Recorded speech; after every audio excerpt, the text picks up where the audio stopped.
So we just got Canada's Q1 immigration data. This was circling all over Twitter, YouTube, everywhere else, and from a lot of trusted source, a lot of well-respected people in the industry were talking about this. I did a reel on it, got completely destroyed in the comments, had to make a follow-up reel kind of correcting some of the things that I did.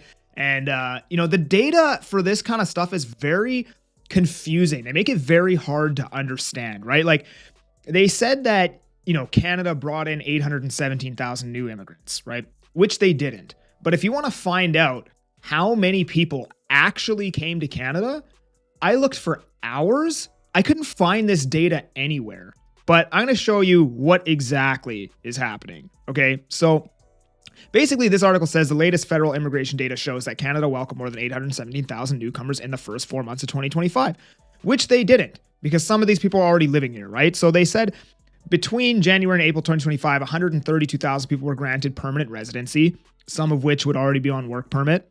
194,000 study permits were issued. How many of those people were already here? 491,000 work permits, including extensions, were finalized. So again, a bunch of these people were already living here on work permit, and then their permit just got extended, right? But if you want to find out how many of these people were actually living here, I can't find it freaking anywhere. So if anybody has any information on that data, that would be the data that I want to see. Now, that being said, let's look at Canada's targets. Okay, so Canada said in 2025, they aim to admit 395,000 permanent residents. So we're at 132K, so we're above target. I don't know if this works seasonally, like if there's less people coming here in Q2 typically, or less people in Q3. But so far, if there is no seasonally adjusting, if that doesn't change season to season, we're above target, right? They anticipate bringing in 305,000 new students, and we're already at 194,000, so that's well above target. And then they wanted to bring in 367,000 new temporary workers, and we're already at 491,000. Again, that's including extensions, right? So how many people actually came into the country? That number I can't find, but I do tend to lean towards we are above target, and we're probably going to have a decent amount of immigration, more people living in the country than what was told to us last year when they kind of made this new immigration plan. So I put out this video, right? And I got completely chewed up in the comments for misinformation, all this stuff, which it was because, I basically went off that 817,000 number and I didn't get into the nitty gritty of this data and the fact that a bunch of people are already living here.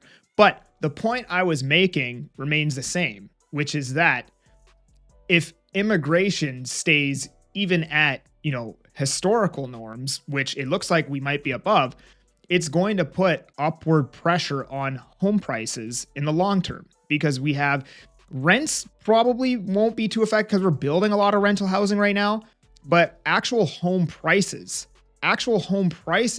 we aren't building any new supply. We have a lot of supply right now, but if prices were to go down and some sales come back into the market because the prices went down, we would chew up that supply pretty decently fast. And then as you get into 27, 28, you have no new housing completions, but an additional millions of people living here. You could run into, another supply shock, at least for resale housing, homes to buy to live in. I didn't realize this is quite a sensitive subject, which I didn't realize, right? People are saying that I have a problem with immigration just for highlighting the data.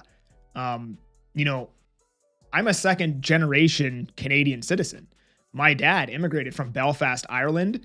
And then obviously my grandparents on that side are also from Ireland. And then my grandparents on my mom's side are from the UK and Ukraine, right? And I don't even know, obviously, Indigenous people have lived in Canada before it was even called Canada, something else, right? So they're, the original Canadians.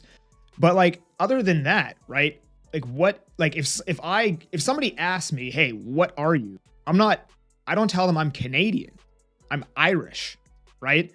Pretty much everybody here is an immigrant somewhere down the line from Europe or India or Asia or somewhere, right? We're pretty much all immigrants here, right? Why would I have a problem with immigration? The issue with the immigration right now is that we just did so much of it that our infrastructure is so overloaded. Like the hospitals, the schooling system, we don't have jobs for the people coming in. We don't even have jobs for the people that are here right now.